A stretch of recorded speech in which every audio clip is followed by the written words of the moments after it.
Yeah, I'm mostly just trolling. I definitely think this Wraithy should be a carry. Pango's great. I think he's been a very big go-to to countering Maz in C, at least that we've seen.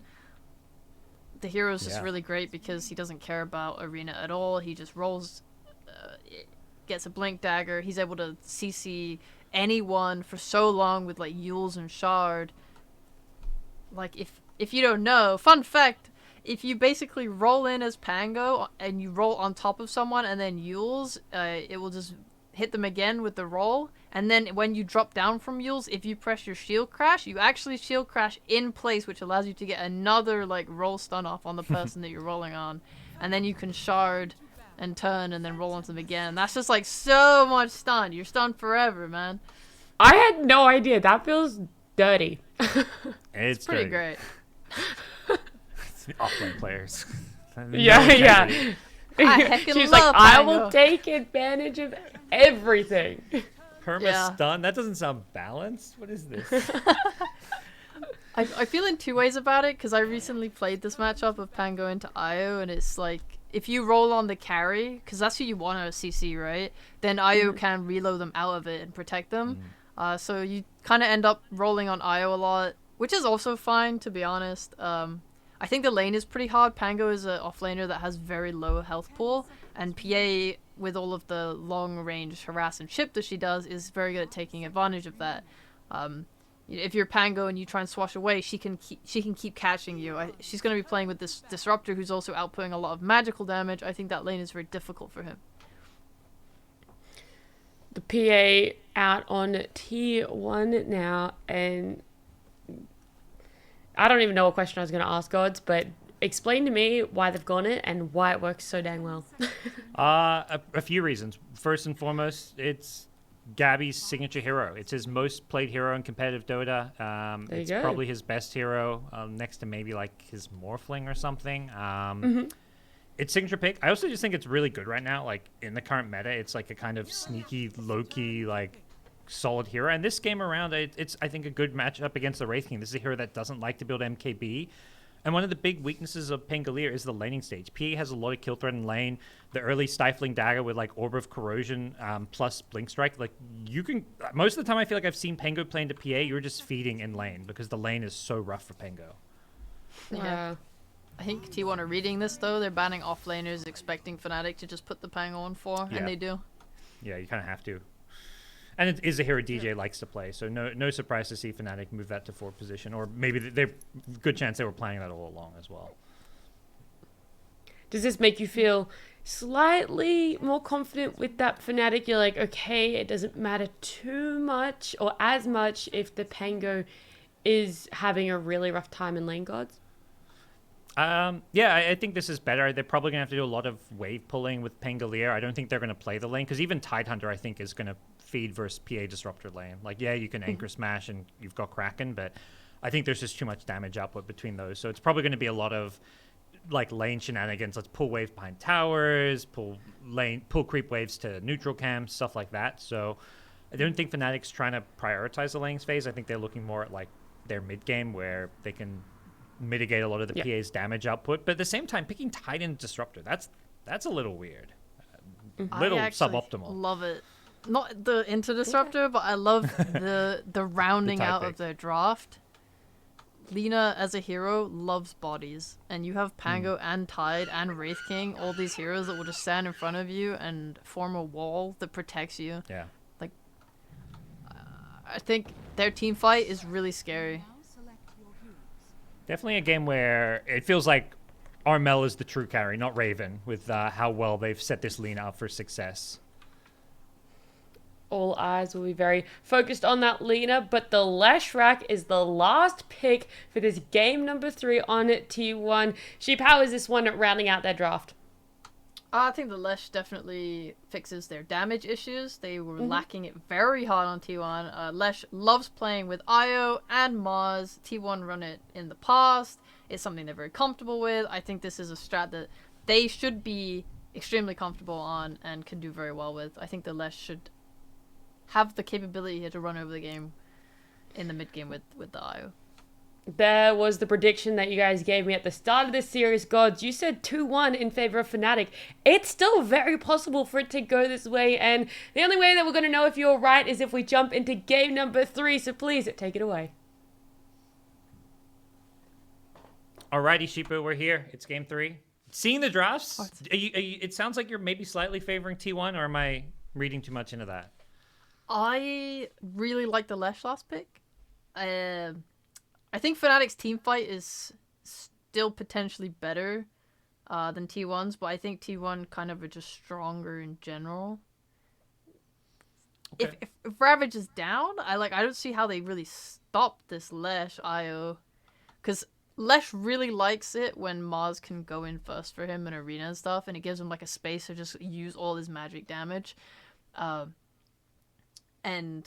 feel like safe doing it. And then IO obviously gives him so much mana to just keep using spells, gives him the health so that, because he's a little squishy, but makes him much stronger. Like, I don't know, this whole, all these heroes together, it just set up for such a good Lestrat game. I'm actually surprised they didn't ban it, because he plays it. He's played it in the past. I think he played it against like Moave Trust. He played it against another team like Forgotten. But yeah, super good Lesh game. Yeah, and it does suggest maybe a different pace of game coming out of T1, because typically what we've seen the last 2 games was like 45 minutes, then 65 minutes. But Leshrac, perhaps more of a tempo hero. So I'm curious to see, do you think T1 can, are they going to be doing a different play style, or is this just going to be, greedy Dota, but with a Leshrac instead of a Quap or Kunkka as they've done in the past? I think their 4-man is very strong. So even if PA is farming, they can fight without her. And I think, honestly, they can bring her into fights if they feel like, if she feels strong enough to do it, obviously. Whereas Fnatic, I feel like Wraith King won't want to get involved for quite a while. So I think there's definitely like a timing to abuse when Pango as a support is not level 6 yet. That they could like maybe push some towers with Leshrac or something. I'm not sure how they want to run it. I'm not super familiar with their play style of Leshrac. Okay. But yeah. All right. Well, here we are. We hop ourselves in. Winner has a date with Boom in the winner bracket finals, a guaranteed top 3 in the SEA regional finals, and the loser drops down to play against Team SMG, still with a chance to make a lower bracket run. And definitely these are 2 teams that are, have championship aspirations here, as every team does. But I would say, at least on some level, it feels like these 2 teams very evenly match, and both teams could potentially upset Boom. A nice date, just in time for Valentine's Day. Oh, yeah. Oh, yeah. Or a day too soon, perhaps. That's what every Dota player is doing on Valentine's Day. Watching some good old Dota. Woo! If you're watching Dota with your significant other or by yourself on Valentine's Day, honestly, hats off to you. That sounds like a day well spent. If you're in Twitch chat, are you really alone? True. Okay. I've seen what some of the people in there are saying. I don't know. They seem pretty alone to me at times. I'm sorry. Chat, please. Touch grass. Touch grass, guys. Not all of you, but some of you touch some grass. Yeah. I'm sorry. I just turned chat against me. That was a bad way to start a game 3. I was just trying to be inclusive and tell them how much I love them, and don't be worried if you're alone on Valentine's Day. God, just come swinging. Look, I'm just calling out the people who are copping the timeouts, and crossing the line. But all of you well-behaved Twitch chatters, shout out to you guys. All right, so I think the matchup mid is like Lina obviously super strong, but I think Lesh deals with it by just skilling his E, whatever it's called, Lightning Storm. And just able to like CS from kind of range, so he doesn't tank too much right click from Lina. Yeah. Very excited for this Carl versus Armel matchup, as far as a lane where, like you say, there could be a lot of pressure, but at the same time, if you hit those split earths, there maybe could be kill threat going the other way. Down bottom also, a lot of aggression potentially from a Wraith King Jakiro lane, but Io able to at least help Cuckoo quite a bit sustain his way through some of that damage coming out. And then you've got top lane where I feel like nothing's going to happen because DJ is just going to pull waves. So that's going to be a less exciting of a lane. I'm actually interested if he does pull the wick. I actually think Tide is strong enough to sit in this lane if he buys Ring of Health. Okay. I thought their level 1 would be kind of strong as well. I'm not sure about 2. They got 2 first on Tide, so I guess they're chilling. Yeah, no Gush, but Tide not playing with that range right clicker, so I guess no surprises there. And yeah, because like Whitemon's in the middle of them right now. If he did have Gush, it would be kind of like easy to vault him into super low health with a shield crash Gush. But yeah, they don't have it. They should harass him anyway. Force his salve onto him. If they can force salve onto him, he can't use it on Gabby, and that just makes their lane a little bit easier.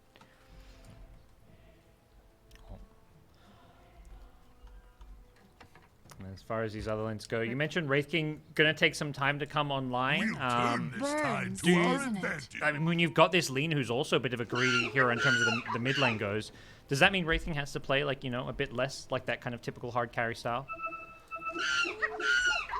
I think you love me too. I think Lina can get involved with her team. I think they'll just play passively though. They're a very passive team. I don't see how they're making plays, and I don't think Tide can rush a Blink this game. He definitely needs a Hood.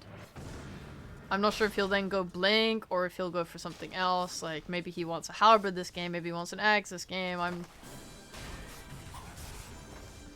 Oh no, poor Pango's being gone. He's on level 2. Yeah. This is laning stage Pango things. Does have the Salve and Tango, so can sustain his way through this one a little bit, but is gonna remain a difficult lane for him. And you mentioned mentioned Fnatic. They've shown like a more passive farm-oriented gameplay. Perhaps something that's going to come out here again. DJ, hold that thought, is juking it out with Whitemon and getting the better of him. Just going at him. Doesn't have a shield crash for a couple of seconds. Now with the PA rotating, and DJ actually in some trouble. Has the stick charges. Another shield crash coming out, but Gabby's trying to get him with the dagger. DJ just juking around a couple of trees, but eventually they catch wind of him. Jabs gets the gush out. Gabby's going to get low, but has a blink strike to get himself away and even gets some creeps on the way out. So nicely done by T1 to get themselves the first blood. I'm all for giving your offlaner XP, but like, come on, man. Jabs is level 3 and you're level 1 on Pango, and now you're feeding first blood because of it. Just take some XP, dude. Yeah, it was well recognized from T1 that it was still level 1 Pango. And there, Carl's tipping him for TPing mid. He's like, really? You want to give my PA free farm by TPing mid? You know, I'll happily take that. Yeah. Bot is pretty hard for Raven's Wraith King until he gets the helm. It's kind of a little way off, which is rough. It's just Mars and I was very overwhelming for a little while, but once you get over that hurdle, I feel like Mars is... it's difficult for him to shove Wraith King out of lane. Yeah. For now, Cuckoo has the helm. We'll see if he goes for the full armlet. Typically that is, with the Io, like, the build. Yeah, I don't know who exactly popularized it. I felt like it was Collapse at TI, because everyone else was kind of struggling with Mars. There was a lot of builds going around. Like, some people were building the Yules, some people were just going the normal Blink, and then every game, Collapse got an Io with him. He's like, I'm just an armlet buyer. I'm just gonna farm. I'm gonna farm really hard. And then even, like, occasionally would go some, like, Deso builds and, like, yeah, okay. Don't worry, Yatora, I got this game. Yeah. I really like it as well, because you take up so much map space with it, like, in a good way. You take it completely away from your enemy. You take the tower really early, because you bully them out. Then you take their whole jungle. Then you can, like, go on mid, and, like, you have the sustain from the Io to be able to do it. You have the farm. It feels really good. Oh. He's perhaps missing that Io now. Io left the lane to go secure some runes. So as a result, Cuckoo gets harassed down a bit, but Io coming back now to help him out. As Fnatic did manage to go for a nice little side pull here. So the lane's going pretty, other than the early first blood top, pretty passively. And Raven, as you mentioned, not having the best time on that Wraith King. Only 15 CS. As DJ is looking for a kill up top. Can he finish off Whitemon? Doesn't look like he's going to get this one. Maybe hiding in the trees. Another shield crash. He gets him just in time with the swashbuckle. Shield crash comes back up, and Gabby gets the kill. But with that shield crash damage, is that enough for Jabs? It doesn't look like he's going to be able to bring down Gabby. So 1-for-1 trade in the top. Yeah, it feels like all the trouble in this top lane is just for DJ trying to navigate not dying to these heroes. Because Japs has the regen of a Ring of Health and a wand, and you're getting so many charges from PA and Disruptor. They just all they want to do is cast spells. So it feels like Jabs just has more than enough sustain to sit in this lane happily. And by the way, what was all happening top? Armel actually solo killed the Leshrac mid. So okay, whatever, dude. good for his I game. didn't even notice. Right now, and I'm like, I just saw some kill feeds. I was like, oh, Lesh is dead. What happened there? Oh, solo kill. Oh. Oh. Nice. Okay. Well played, man. You can play Lina. You're so good. Yeah. Whoa. You can win Lena's mid a as hard Lina. hero. Okay. Oh, You she's land so these upset. LSAs. Especially nowadays, there's no more Yule's build. Those LSAs are hard to land. Armel gets ran at mid. Oh, he gets away. If that Split Earth landed, that could have been trouble. 6-minute runes. Here we go. Supports a mid. Yeah.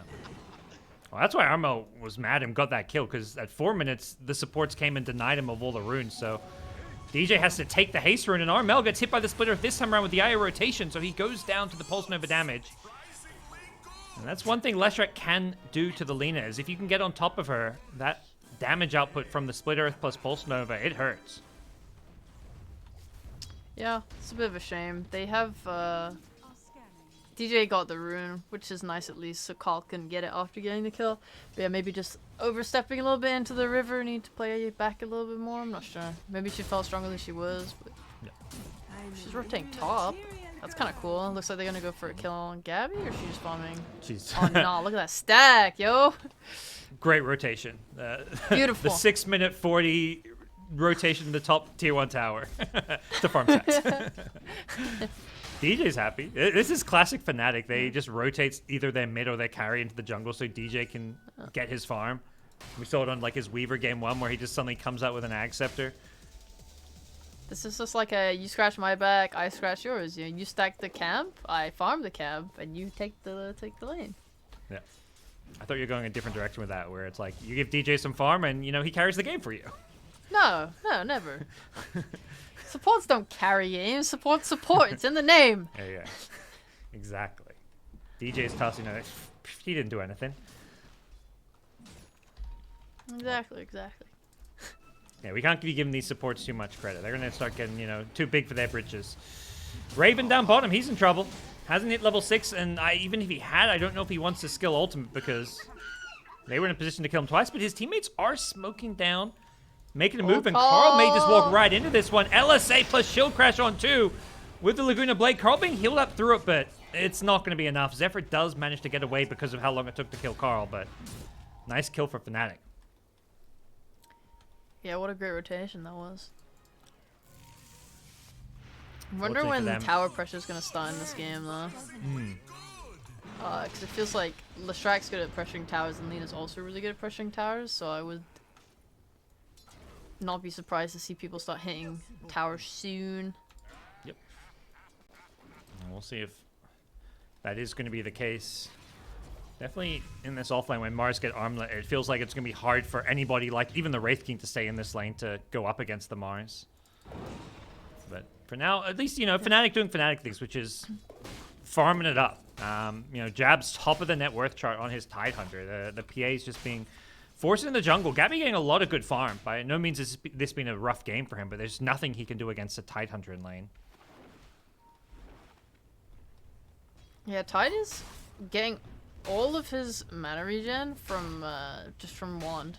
It's kind of crazy. Like, he doesn't have a soaring, doesn't have arcanes. He has soaring now, but like he's just been in this lane the whole time, just chilling off the back of wand resources. It's so good. He's going to be happy with how his game is going, but coming his way, perhaps as a rotation, T1 is smoked up. Actually, they're invading the triangle, and Armel could be in some trouble. It's just a level 2 glimpse. He needs to get out of range of this, and he does manage to not get caught there. And DJ may look to turn this one with Jabs rotating on the Titan. They've got a Ravage if they can get close enough for it, but instead it's going to be just the kill on Whitemon. They can't get close enough to kill Carl, so no heavy punish, but they do keep their Ancient safe and also find a support kill.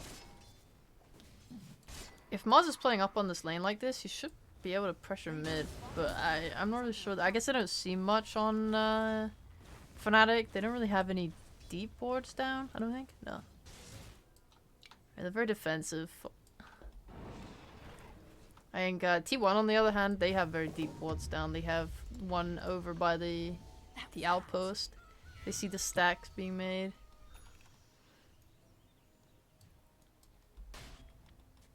They also have one protecting their top lane. A lot of stacks for Fnatic. They've been stacking up these Ancients as well, so either... I mean, Tide can definitely farm them, but maybe they're going to want to leave it for the Lino or Wraith King or something, since those heroes not getting the best farm. And Wraith King's had enough at bottom lane. Raven says, I'm making my way to greener pastures. TP's up top, and we'll be looking to pressure this tower. You mentioned... Is this the tower pressure you feel like you've been waiting for from one of these teams? Because Fnatic, they've grouped up as 4 up top. Yeah, this is exactly what I was waiting for. I wasn't sure if Raven was going to be the one to do it. I mean, obviously, we know that he can't stay bot forever against IO Mars. It's too much at some point, so this is where he feels like he can't do it. I think 10 minutes is pretty respectable. Like, I think they kept bot tower up for longer than they probably should have. And they if anything, are actually just making the first move. Like, it's only now that T1 are making this move bot to go take the bot tower, and they've already finished top on Fnatic, so... Fnatic may even pressure this tier 1 mid. Yeah, they're invading the jungle, they're rotating towards mid, but just Jakiro mid, so it doesn't look like they're going to pressure that tower, but coming in and taking over this enemy jungle, getting some of these neutral items. So T1 do get the bottom T1 tower, a bit of a, a trade when it comes to the moves they're making, but it is possible. T1, they come back and they're defending top. They've got level 3 glimpse to catch DJ's Pangolier here. He's just going to go for a TP out. The Split Earth comes too late, so Carl doesn't even end up casting it, knowing that he's going to TP out successfully. So, nice play from DJ to get away. So good. Love that. It always makes you feel so bad when when they TP out in front of you. Like, you just know in your head there's like 18 different ways you could have done this so that this didn't happen. You just regret everything. Yeah. I definitely am curious, though, to know which mid tower is going to crack first. The safe lane was just like a trade, which is fair. Both teams kind of like swinging in each direction. Like Tide's, going to push out top. Wraith King's farming his triangle. Meanwhile, like T1, Mars is probably going to like start to move into that jungle soon. They have a ward. They kind of spot that it's pretty empty and free for him to farm up. So you can just like push in this bot tower, farm these camps. Is he going Blink this game, I wonder, though, or BKB? That's kind of my big question. Because if he can get this Blink, then he can really just start making moves for T1. Yeah, last game we saw the BKB first, but do you feel like the Blink should be the priority this game then? I think it's... I think if you can get an early Blink and kill Lina with it, then you're pretty happy.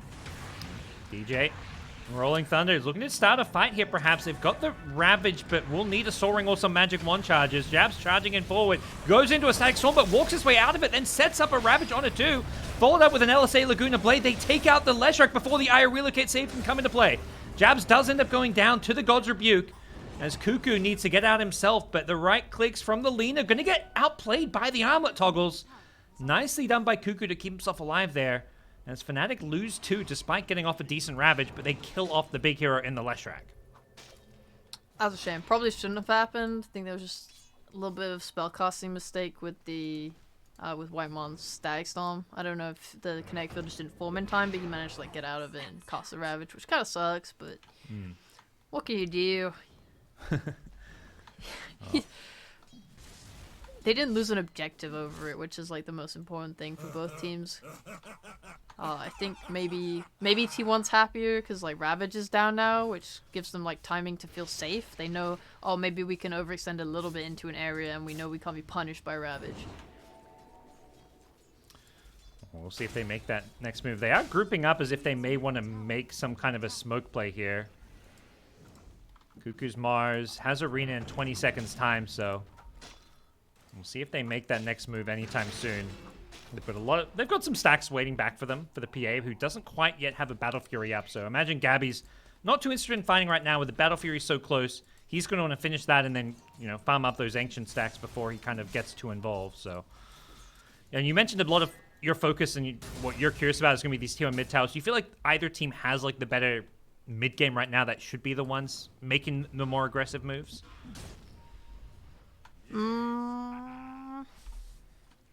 When I'm trying to visualize in my mind's eye how they take it. Like for T1, it would be like taking the enemy's jungle and kind of like poking at it from the side. but there's always that fear, right? Because even if Ravage is down, if DJ gets a really good roll-off near a wall, which tends to happen around mid because you have like the like edges of the river, that's just like, I don't know. You can lose a fight pretty easily off that, I would say. Okay. It's just a little scary. I guess they just want to get BKBs and then they'll feel comfortable. We look at Mars now. He is going BKB instead of the Blink. I respect it. I feel like they could take a nice fight if they're able to Blink on Lina and arena her. But she's rushing BKB. And also, you can't Blink arena this Wraith King or Tide, right? There's 2 lives on Wraith King. Tide will just purge off the stun. Whitemon in a good position to block the smoke gank. Or tank it, per se. As Fnatic were heading into that ME jungle, Cuckoo mid will be kept safe by this, but now it's going to be Fnatic who just walk their way up to this T1 mid tower. With Ravage coming back up, they feel like their team fight is too much for T1 to handle. And even though it's just a 5 position tanking the smoke gank, that's 1 less hero to defend this T1 mid tower with. No static storm means Fnatic get the T1 mid tower with ease. That's nice. Yeah. Fnatic, a little bit easier for them. They just pick off, take mid. T1 is just a little bit harder for them to pick off. Like I said, you can't really go on Wraith King or Tide, so if either of them is sitting in front of mid tower, it's kind of like, how do we do this quickly? They don't have much burst damage either on T1's side. They're very much just run someone down with magic and. Oh, Whitemon, wrong neighborhood. Walks up to do. Probably, just support things. Drop some wards down, do some dewarding, and, well, Fnatic are there waiting for him with the Macropyre and the Tide. Find themselves an easy kill. So Fnatic continue to control this dire jungle, and that's perhaps problematic, because it feels like they can almost go take Roshan anytime they want.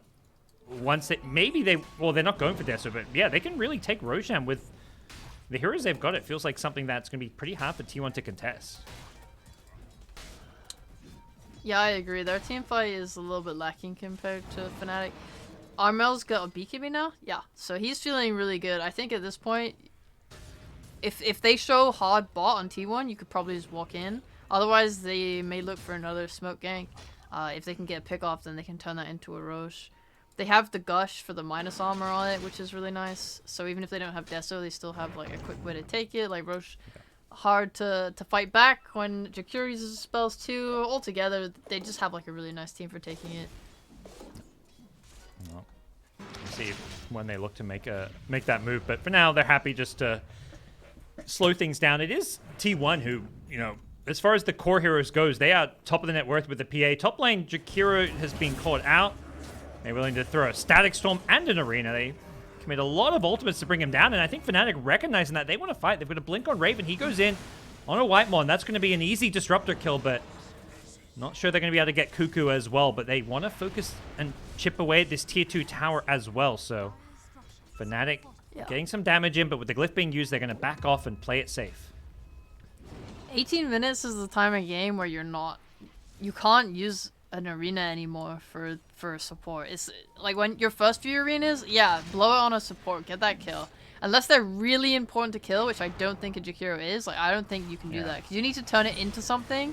And now you're a hero that has his spell on cooldown for 90 seconds. And Fnatic are like, yeah, okay, they can no longer fight us. That is literally their only team fight tool to fight us. Let's just walk into Roche. It feels like a very similar story to last game where it's like, oh, you look at the gold difference. Like, oh, T1, they're doing slightly better. They're ahead on gold. But then everything that's happening on the map is Fnatic favor. They're the ones putting more pressure on, taking Roshan, with just having the stronger team fight. This kind of like death bowl of heroes that are going to have BKB. So it's T1 who, despite getting good farm on these cores, they seem to be a little bit on the back foot.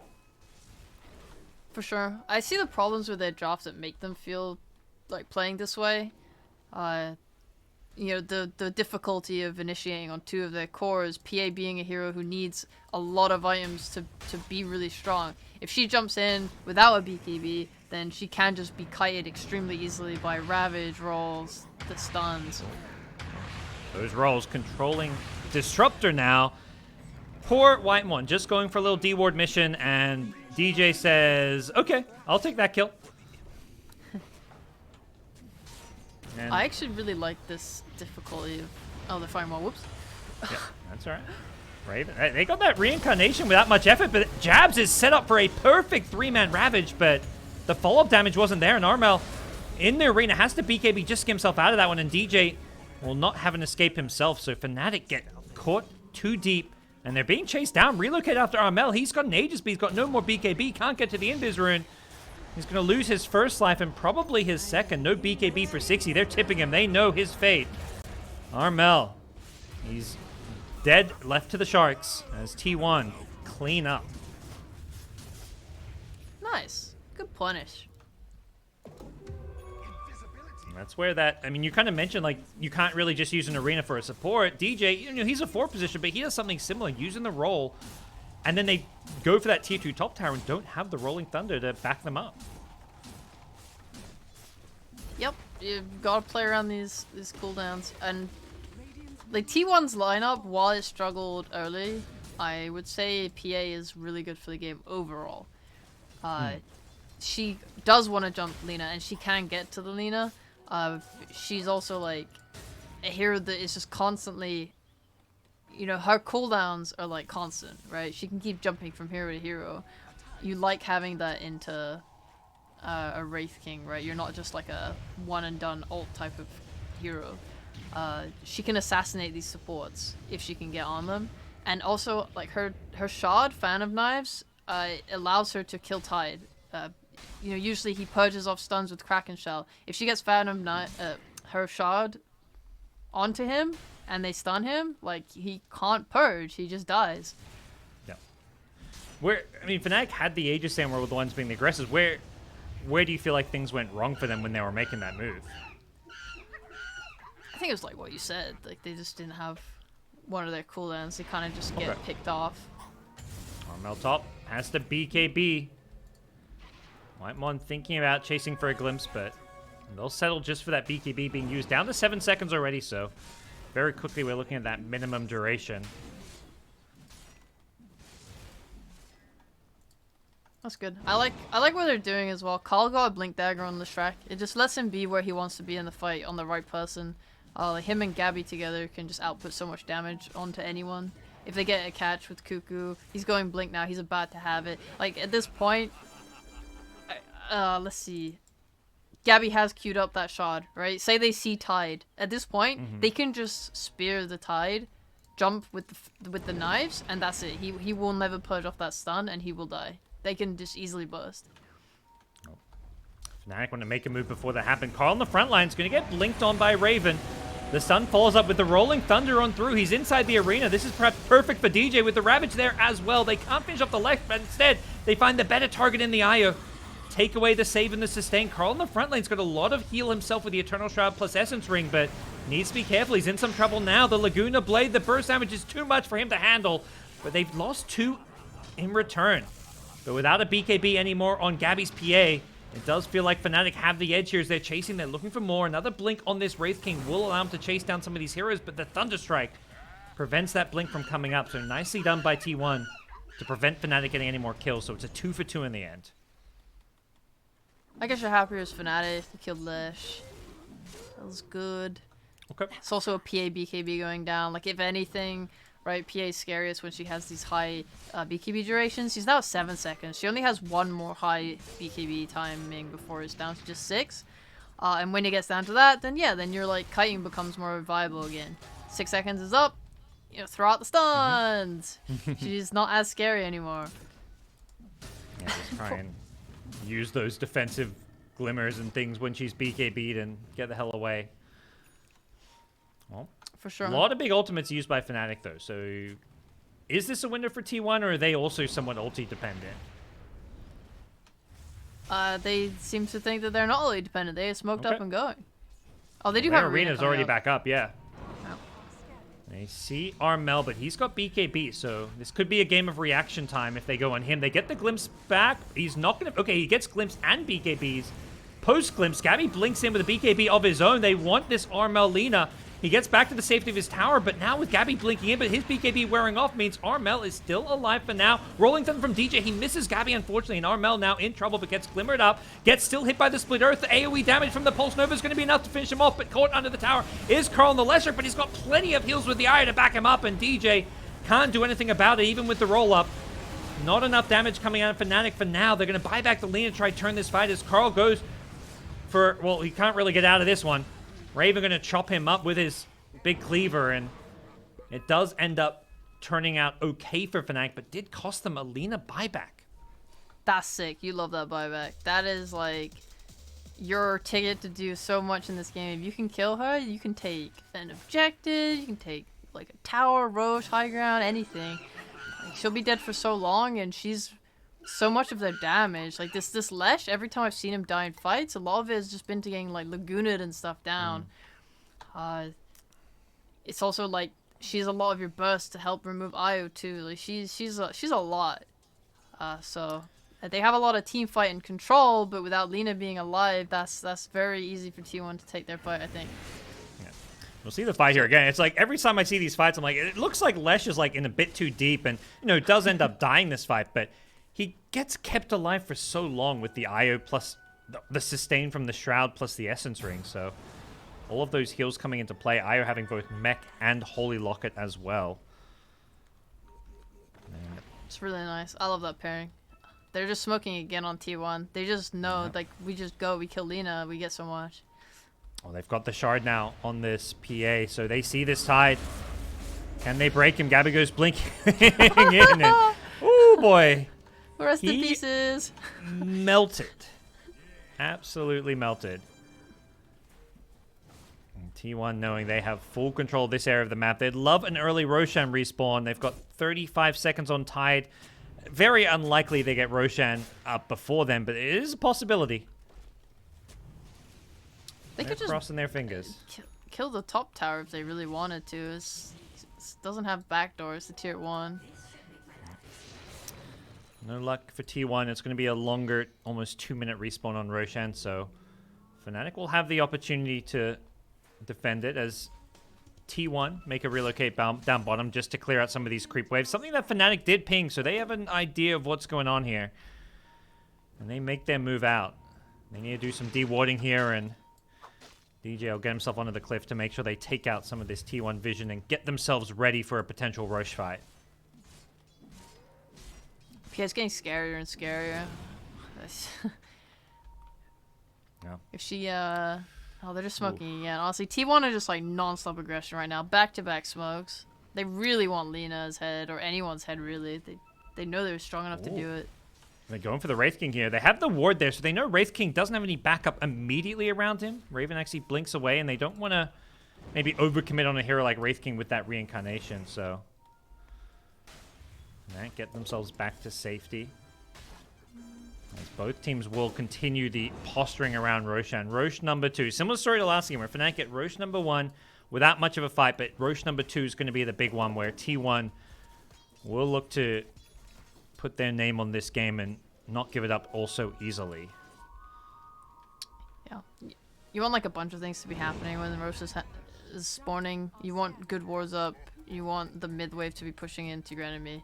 And you want your other waves to be in a good spot. You just want one side to feel pressure. Gabby walked in with the blur to scout things out. Instantly blinks away.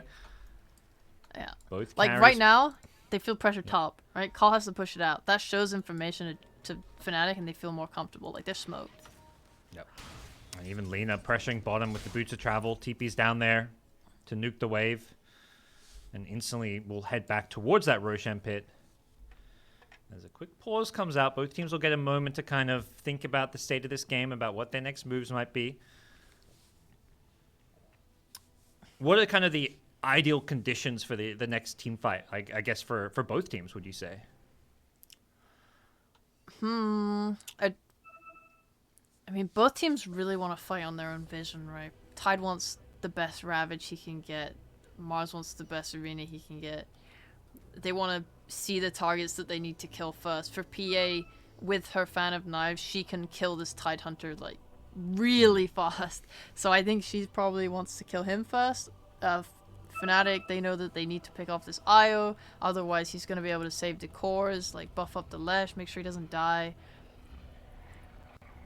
I think like maybe you focus on your Wraith King killing the IO while like Tide controls up the rest of the team. If does Pango have Shard? Yeah, Pango has Blink and Shard. So while he doesn't have like Yules for the longest amount of stun, that's still a very respectable amount of stunning that he can do onto PA. And she doesn't have Assange or anything. She has no status resistance, so she will just get stunned up for the full amount of time if she doesn't get her BKB off.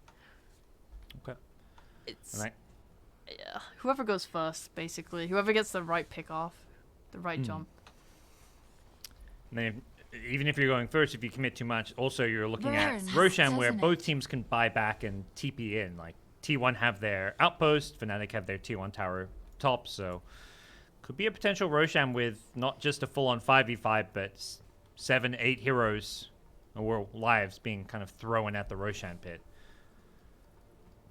Yeah, I was like when T1 were in Fnatic's triangle, I thought they would just take the tower, like for that reason, right? It's just a easier spot to TP to. The outpost takes 5 seconds and then increases with each person that TPs to it. The tower obviously also increases, but it's a much lower timer. So I would have thought they would have taken it out just to make their fighting easier on Roche Pit, but they just never took it. Well, that's a slight blessing for Fnatic, who still get to play around it, but for now both teams just really focus eyes on Roshan, getting all the vision they can around this top part of the map, around the mid lane as well, which has that easy access towards the Roshan pit. And DJ just making sure they're not in there. He actually goes swashbuckling in, has the blink out, so he doesn't get caught by Gabby, but has to be a little bit careful. No basher on this PA just yet, but does put himself in a slightly precarious position. Well, it feels sad when you run to go take a wave or something and you have to just, like, you have to just run straight back to the Roche pit. Like, it's like you're working those legs. And putting in some good fitness. Just doing more cardio than hero killing, it seems, for these two teams. Double damage comes out. That's always a big run around the Roshan pit, and Raven knows that a double damage PA could be disastrous. He gets glimpsed back here.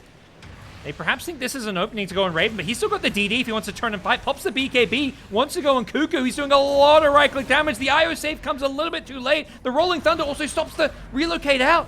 They've got the IO as well. Raven making great use of the double damage, and T1 thought they could deal with the Wraith King. They kill him off once, and the double buyback coming in now as well. Raven doesn't have BKB. He may just die a second time if he's not careful.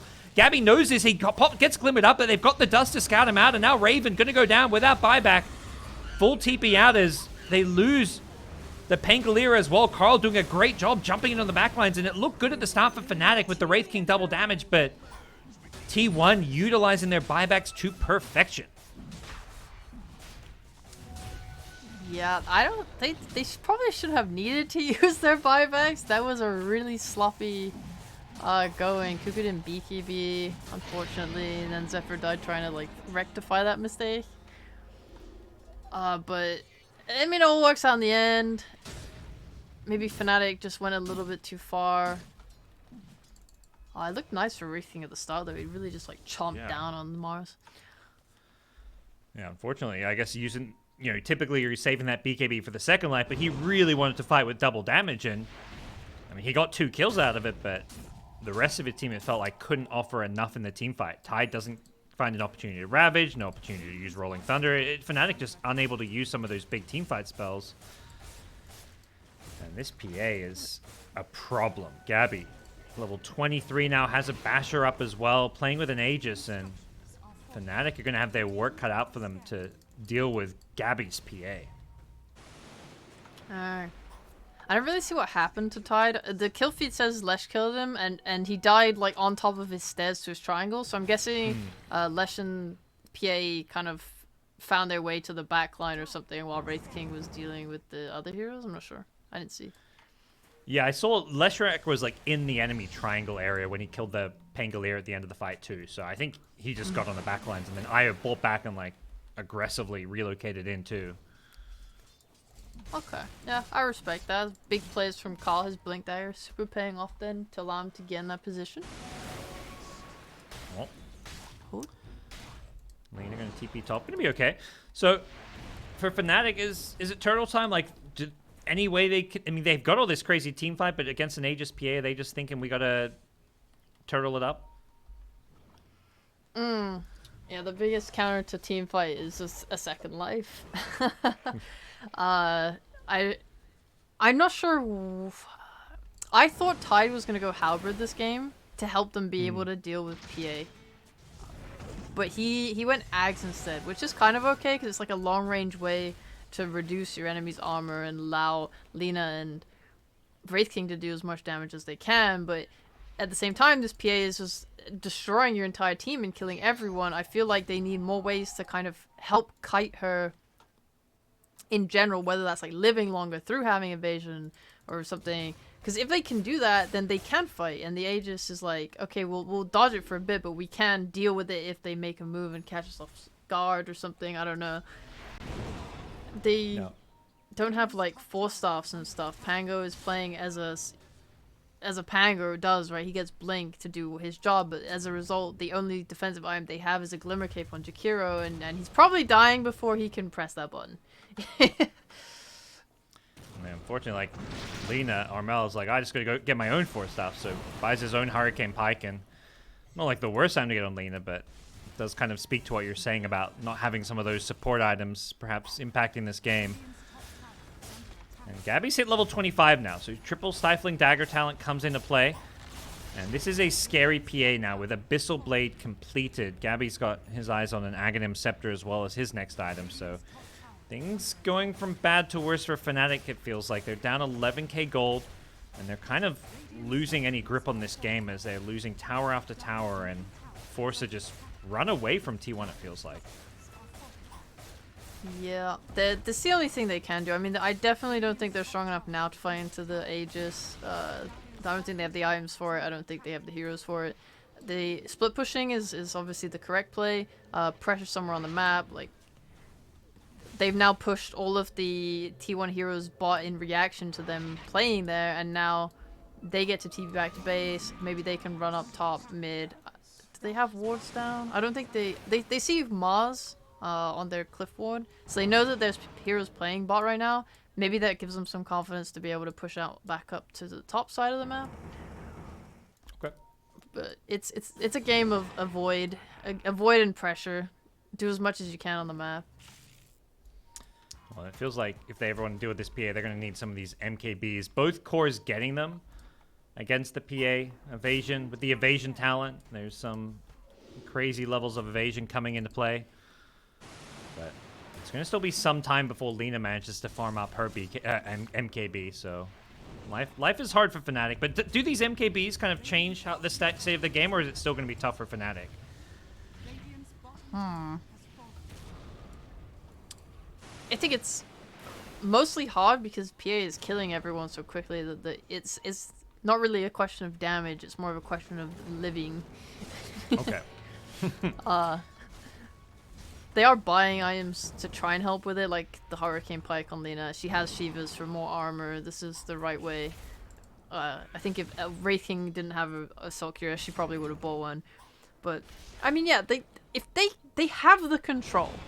So if they can take a fight on their ward and control up IO and PA, like I don't know what.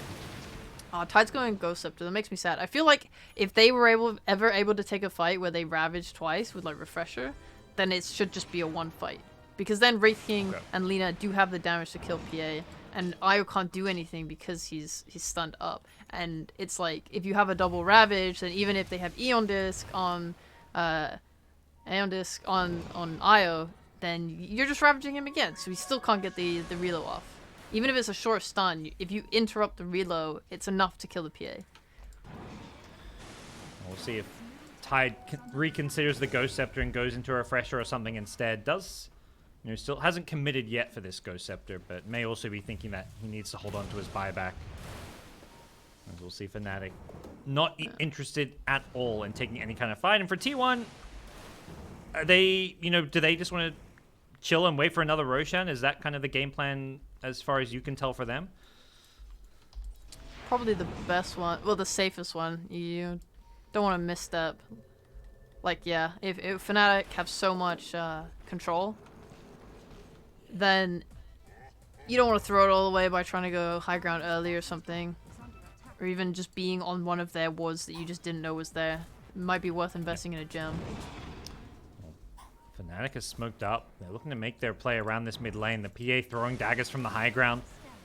Carl showing himself as Raven goes blinking in. They have the rolling thunder to throw it up. They're going to get a nice Ravage on a 2. Blinking in was the Mars. He got caught in that Ravage instantly. Does get the BKB off before the rolling thunder stun does hit him. So Cuckoo gets back to safety. Even spears the Wraith King into an arena here. And it looks like Fnatic are going to be forced back.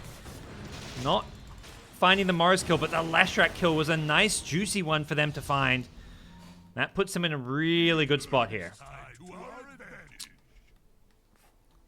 Yeah. There is a timing now when Lesh respawns where there's no Ravage, which is kind of nice. And they have Refresher Maz. Okay. And it could be a timing where Roshan's alive. We'll find out what that Rosh time is going to be in a little bit, but potential for T1 to make something of this. The only issue is because they used Roll and they used Ravage, it does mean that Fnatic now don't really have any agency to take an objective. Lesh dying makes them strong, but they can still feed. They've seen Maz on the map. They know that he has Refresher. So say they try and push mid tier 2 right now as a team. Maz is just going to hit the refresh button, and then I think IO and PA should be strong enough to kind of wipe them all since they have no control anymore. Okay. We'll see. It's very scary. Yeah, it may just be a let's reset, wait for next Ravage. And you mentioned Tide needing a refresher over the Ghost Scepter. It seems like you're spot on because Jabs has now queued up that refresher. Yeah, respect to that. And that is what will let them keep fighting in the future. So say they take a fight like that, yay, we got Lesh, and Tide has refresher. Maybe even that fight extends because of the refresher and they're able to kill like a PA instead as well, or like the Maz as well. And then with 2 heroes down, they are actually able to go take the tower because, you know, no Mars. So I think that is just the edge that they need, the extra control they need to really win this game. Well, for T1 getting caught out there, what needs to go T1's way? How do they avoid what we just saw, and just how do they make sure the next few fights go well for them? I think unless Io gets BKB, there's just no way he can save anyone in the middle of a Ravage like that. It's kind of like you have to hope he doesn't get bursted.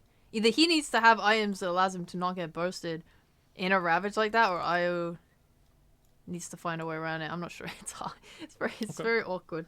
Because if one of those Ravages hits you, your ult just gets cancelled on Io. So, it feels like Lesh did buy very defensively. He has BKB, he has Shroud, he has the Kyron Sange, so he has status resistance, he has armor in the Shivas, and yet he still dies. Yeah, the last few fights it felt like he was surviving the initial burst with the IO heals, but now we're getting to a point, I guess Fnatic just do enough damage with Lina Wraith King getting pretty damn strong. Lina almost has the money for the MKB if she wants to buy out for it. And we'll be hitting level 25 soon as well, so that's going to make her a little bit stronger as well. But here comes T1. They're actually smoking up. Yeah, with these ultis down, they don't mind not having a Leshrac, it seems. DJ gets gone, has the A on disc. He's just going to blink his way out of there, so... Looks like T1. Very quick Rosh respawn, just in 10 seconds. Something that Fnatic won't have a Ravage for initially. They're going to have to wait out this cooldown. So you mentioned that little timing where Leshrac's going to be back alive before Ravage is up. That could be something that T1 uses to force a fight or even to pressure Rosh. Damn, they're not even thinking about Rosh right now. That's... Yeah. I mean, they should know. They know the timer. They know it can be up. But no one ever expects it to be up like instantly. Fnatic's got it out with the gush, so they know it's up. And I guess this AoE gush is pretty annoying for T1 if they try and make a play at that Rosh pit. But 40-minute rune coming out. This is where, you know, PA's like, fingers crossed, double damage top, please. Where's that DD? Please. Oh, it's bottom. Oh, there is a DD. Oh, Carl! He didn't look. He just like blinked and insta-clicked it. Oh. He doesn't have a bottle anyways. I guess, but even so, even without a bottle, like you still have a window for PA to carry the DD. Yeah. Oh well, that's okay. They can still win a fight without DD. Very true. Yeah. I think both teams obviously high skilled enough that no one's gonna just go wander bot and try and do something there. They're both hyper aware that now is the time to fight for Roche. So this is definitely you have to win a fight for Roche. There's no just doing Roche. Yeah. We'll see how that fight unravels as both teams will have all their ultis up for it. Tide getting closer and closer to a refresher. That's the one big item that stands out. Only 1,000 gold away for it. If he can get a refresher before a potential Roche fight, that would be huge. But T1 are pressing forward, invading this enemy triangle. DJ is there to scout out the smoke, instantly blinks away, as well as the swashbuckle as PA tries to jump a different target, but unable to connect. But they found DJ. He's got the A on disc, but he does get off the Rolling Thunder. Gonna use that just defensively, but now he hasn't got it for a potential team fight, but he's gonna go back in. Goes on call with the Lina follow-up. Where's the IO? It's too late. They've lost the Leshrac before the fight's even began. Gabby goes blinking with a BKB, but RML just gonna BKB and walk out of this arena. He looks to turn and fight. They've lost the Wraith King's first life, but can they get his second? I don't think so. Not without the BKBs. They've already committed the PAs, and as a result, Ravage catches 4. Cuckoo refreshes, gets another arena, spears the Lina into this one. RML getting low, has the Glimmer Cape to help him out a little, but he's still alive just barely. His sliver of health is enough for him to get a third kill. For Fnatic, they're still cleaning up. Zephyr with a nice TP out somehow. And Cuckoo also keeps himself alive, but a huge teamfight victory. They bait out the BKBs, and what a Ravage from Jabs. Really good Ravage. Really, really taking advantage of the PA's BKB ending. I mean, what can you do? Like, I think he blinked in. And he just got destroyed. He got blown up so fast. I tried to relocate, but it's just not fast enough. That Lesh felt like DJ just baited him in, like with the blink and swashbuckle, I guess, being used. Lesh is like, oh, let's go, but yeah, boy, did that backfire. Tango is just such an annoying hero when he has Aeon Disc. The roll-up, it just guarantees that you get Rolling Thunder off. It's so obnoxious now. Like, you catch this hero, but it doesn't really matter. You have to chain stun him, but into Aeon Disc? No. I don't think he's the target that they can start on. Maybe if PA gets a nullifier or something, but... Some of these... I mean, this is a level 26 PA. That's a long respawn, and as a result, Fnatic are just going high ground. I don't think this... There's no way this PA will want to buy back at this point. Only 20 seconds left on the respawn, so looks like they're just going to have to give up this mid lane of Rax to Fnatic. Leshrac using that shard to throw out some chain split Earths, but that's not going to do a whole lot. So Fnatic get the Rax. Raven just going to BKB and walk his way out of there. I think knowing they're not looking to fight right now, so happy just to play it safe and go for a TP out. Good play. Didn't overcommit. They're getting back in this game. There's a refresher shard on Tide now as well. Like, and he's got enough money for a refresher. It's just kind of like whether he wants to buy it. He just bought something. Oh, he bought shard. He bought the recipe for the refresher. Oh, he did. Okay, yeah. Oh, sorry. Now the shard is extra nice because it has no mana cost. So that's something that Tide sometimes struggles a bit with, is the mana for that double Ravage or whatever it may. In this case, maybe triple Ravage. Yeah, I don't know if he has enough mana for that without Arcane Boots. Yeah. Like, all 3. Yeah, gotta get the perfect, like, triple Soul Ring off to make it work. Yeah. That's devastating, though. I don't know if T1 can win a fight into that at all. So if Fnatic can just execute here, I think they could just be set up to win the game. I think this is their timing. If they can definitely win the game with this Aegis, but they might decide to play it patiently anyway. I think as the game goes longer, with Tide having all these Ravages, like, if they can just make sure they play it patiently to get the right fight, they just win. I don't think T1 can fight into this anymore. Oh, and speaking of refreshers, DJ also throws another one into the mix. Refreshers, maybe an item that Icerock's gonna be looking at. I feel like the number of refreshers I see in Dota these days is just, like, skyrocketed over the last year. Are you mad about it, though? I don't know. Like, I think, like... Not really. I think the item used to be way better, right? I think it's been nerfed. It used to give different point... stats. Like, it used to be, what, the Oblivion stuff and some other crap? I don't even remember anymore. Yeah, I'm actually okay with the state of refresher. I think it's really expensive. It doesn't... It gives you mana regen, but it doesn't solve the mana problem of costing it. It's quite... I'm kind of okay. I'm kind of chilling. Spear in, Lina. In the front lines with that Aegis. Has a BKB, but she'll wait for the second life to use it. Now this Lina's in deep. DJ comes rolling in through, but unable to find any good targets. And as a result, Fnatic may just have to back off here. Armel's BKB now going to be down. Won't have it for a potential team fight.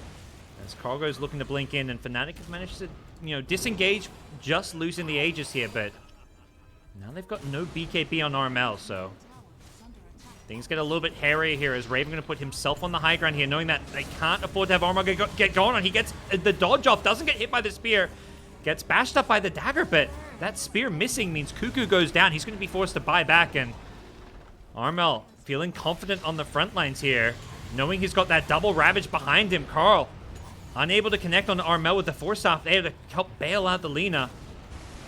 Raven BKBs himself, and it looks like Fnatic going to disengage here with all their BKBs down. They don't want to take this fight for the time being. They still have so many Ravages. Like, yeah. They're in such a power position. And knowing that the PA didn't have BKB, they were like, okay, we'll press forward with no Lina BKB because PA can't fight. PA fighting into triple Ravage without BKB is just a death sentence. But now with BKB coming back up, Gabby goes in. The Ravage doesn't hit the PA. That's the BKB. The break is there. The second Ravage also dodged by the BKB. So double Ravage gets dealt with, and DJ comes in looking for some targets to go and finds Gabby's PA now, getting the chain set off, but there's no follow-up damage, so he's just going to be forced to retreat here. DJ helped out by the Ice Path from Januel. They lose 2, though, including the Armel Lina. Okay, well, that is not how you use your double Ravage. You don't say. Oh, no. That's so sad. You just, both of them were onto a BKB PA. What can you do? The first one, you're, like, trying to hope the PA is not fast enough to respond, but the second was a little, you know, hopeful. I'm like, if dying. I push it again, maybe the second one will go through BKB. You just accept your death there, you use it. Like, you have a buyback here potentially with it, maybe instead. Oh, DJ trying to delay this one, using the Rolling Thunder, but again, no real follow-up here. He's got the Refresher, so I guess he's happy just to throw this one out to delay the racks going down. They can't go for the mid lane with the tier 2 tower standing. Looks like T1 going to be happy just to back off and control this top side of the map. They could backdoor this tower. Okay, they don't want to. Side against it, and Fnatic hugging each other, hugging their base, knowing that they need this Lina to be back alive before this next team fight. Okay. So in 20 seconds, they are back to the power position. They have 3 Ravages. Okay. It's all good. It's all good. You're 1 rack's down, no problem. You actually have 1 rack's advantage, technically still. Well, unfortunately, T1 Smoke going to be foiled by putting this Observer Ward, revealing the fact they were smoked up, I believe. You put that ward next to an enemy sentry, and they know exactly what's going on, and Fnatic are going to smoke right into them. They lead the charge with Raven, who's got an Abyssal Blade. He goes on Whitemon initially. They get the Ravage onto a couple here. The Io, he's been caught by this one. Pops the Aeon Disc, gets out of it a little bit. He's still healing up Gabby on the PA, who does end up getting the BKB off, and now he's cleaving through them all the time. Ends up going down, does buy back instantly. May have another Ravage with the Shard. Yeah, you betcha. He's got another Ravage to play around. Have they got the damage to follow this one up? He's going to have a Ravage on everyone. Catches out 3. Only Cuckoo BKBs. Can they bring down this Io to start things off? They need to deal with this pesky Io, but they're dropping like flies. The PA doing so much damage in this fight. Carl about to be out of mana, which could be a problem for T1, but they're winning the numbers battle. They've killed off 3, including all 3 cores. Only the supports remain, and Fnatic just didn't have the damage to kill some of these heroes. Somehow the Io just never died in that fight. Wonder if the play was to have the refresher shot instead of your phase boots on Tide.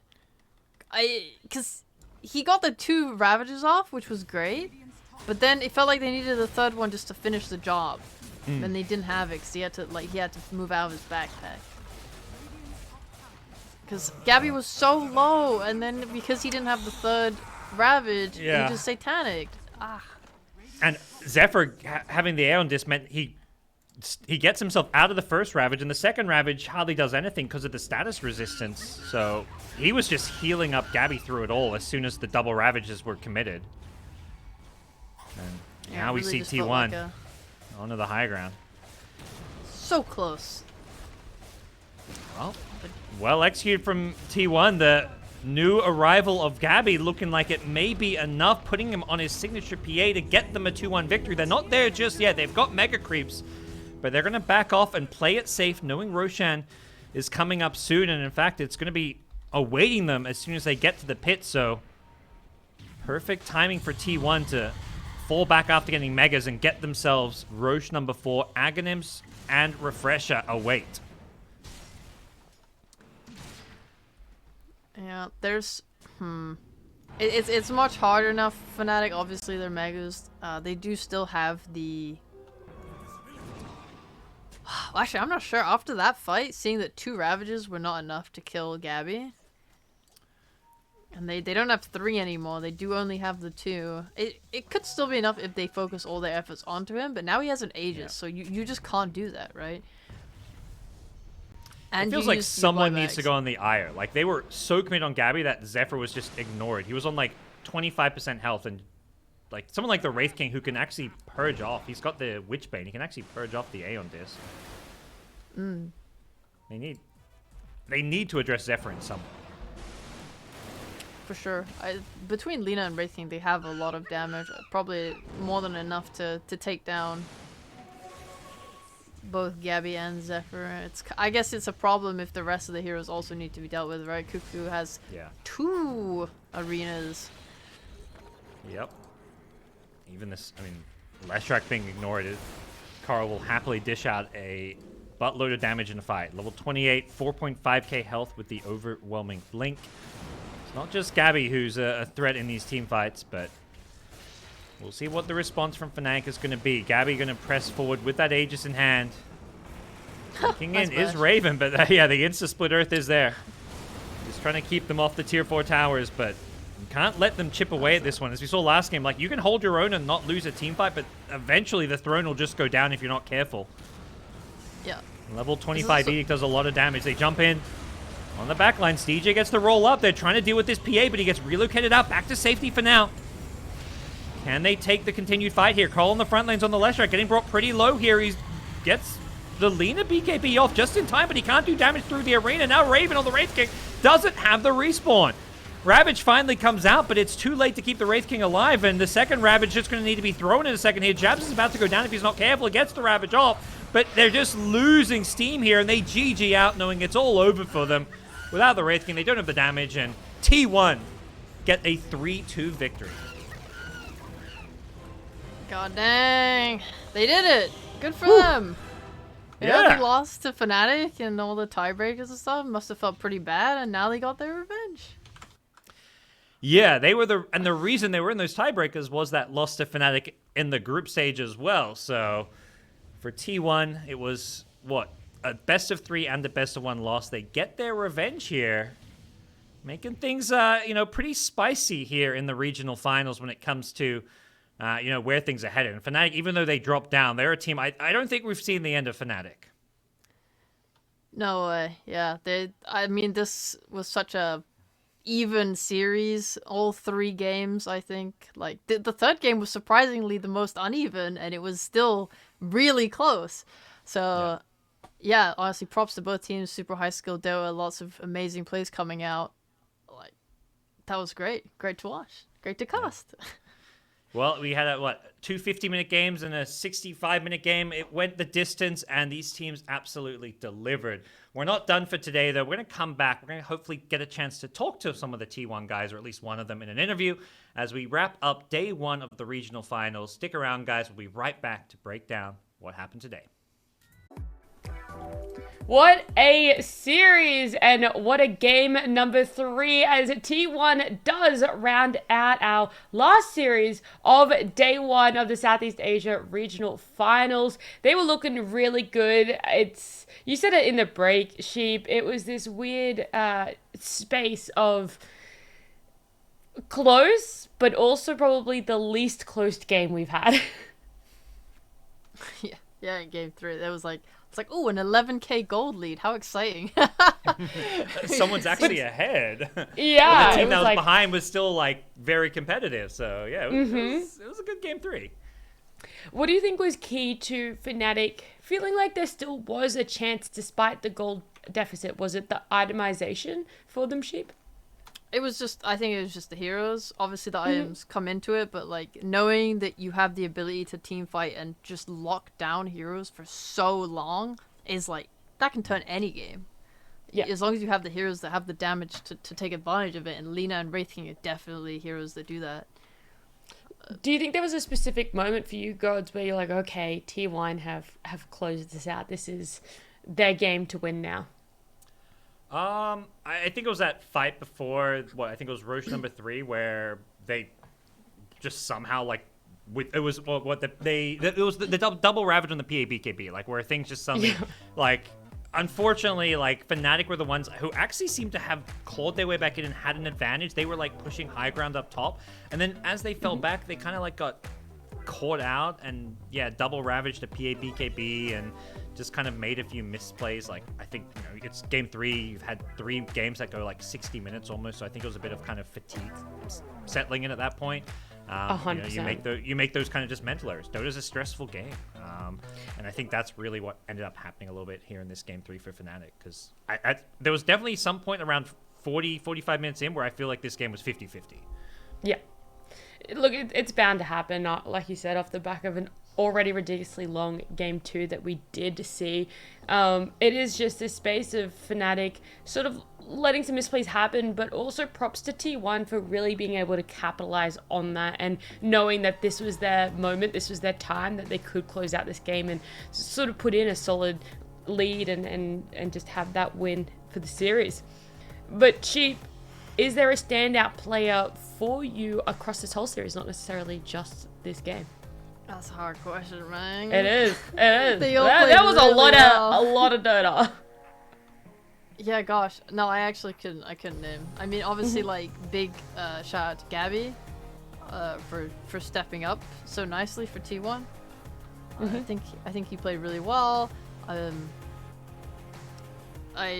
mean, yeah, like, slotted right into T1 super nicely. Obviously the quality of Dota in Div 2 is gonna be less than Div 1 just by nature, right? Yeah. And he came 5th in that, and like that could be like a little bit of a hit to your morale, but not like he just bounces back and plays some really high quality tier 1, like top quality Dota. Just amazing.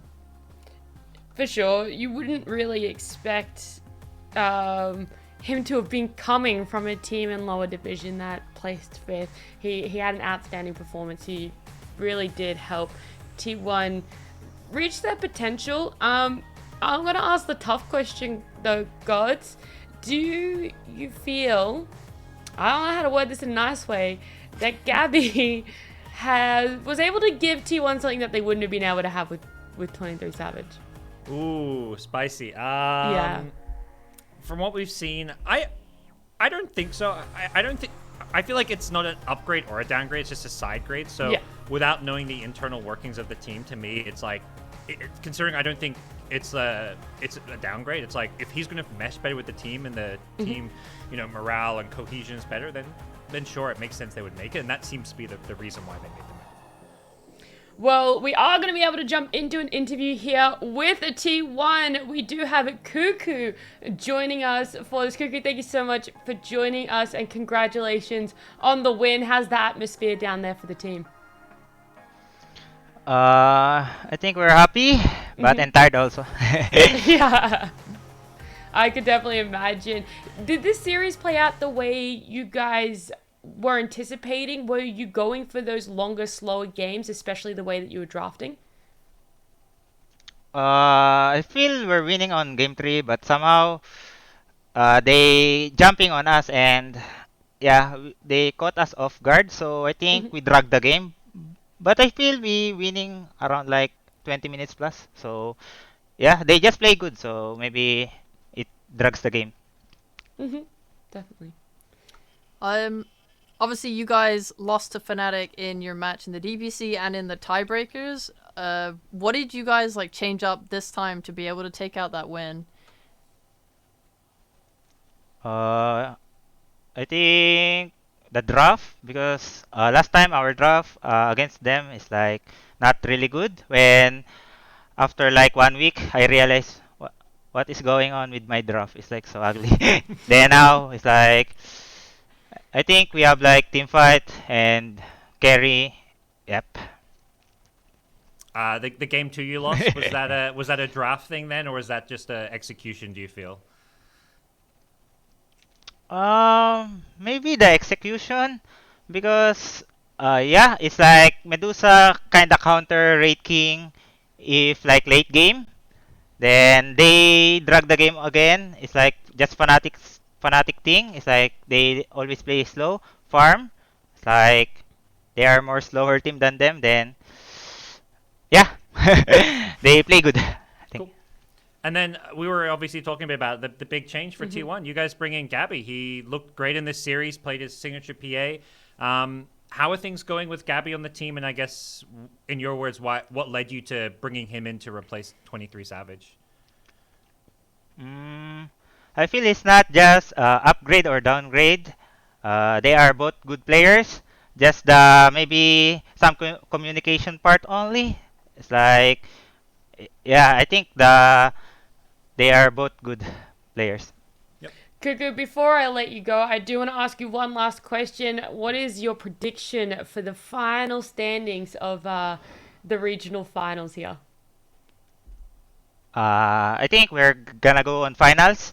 Then I don't know who gonna we fight because Fnatic is like really strong team and I respect them and also Boom.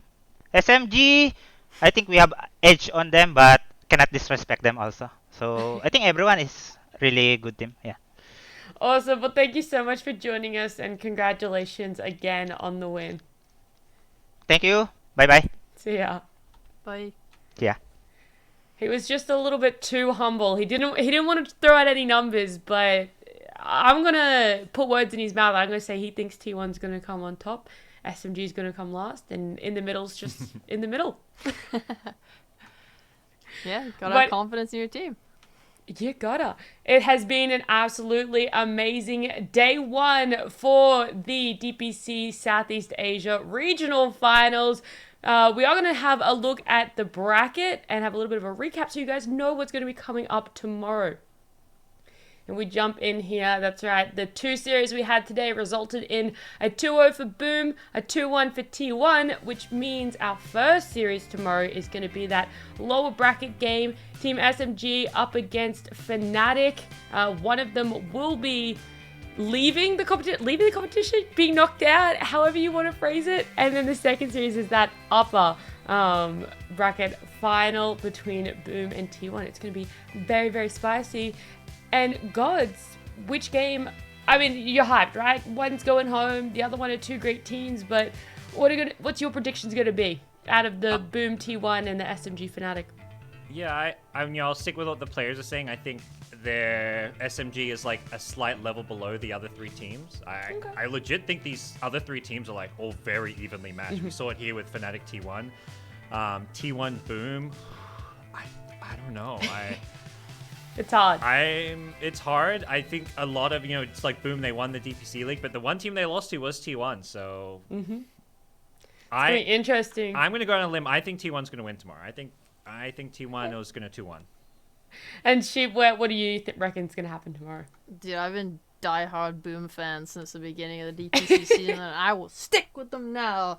It is so free for Yopaj, my idol.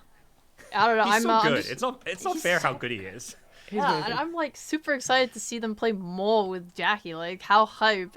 I feel bad. I kind of ragged on Tino a few times, and they actually replaced him. I was like, oh Jesus. I had to hear Sheep's fault. But anyway, she is going to be going for the side of Boom. And if you guys want to see this amazing matchup, then make sure you join us tomorrow on the exact same channel, Beyond the Summit, as we will be coming back for day number 2 of the Southeast Asia Regional Finals. But for tonight, that is going to be it from us. So thank you so much for joining us, and have a good night.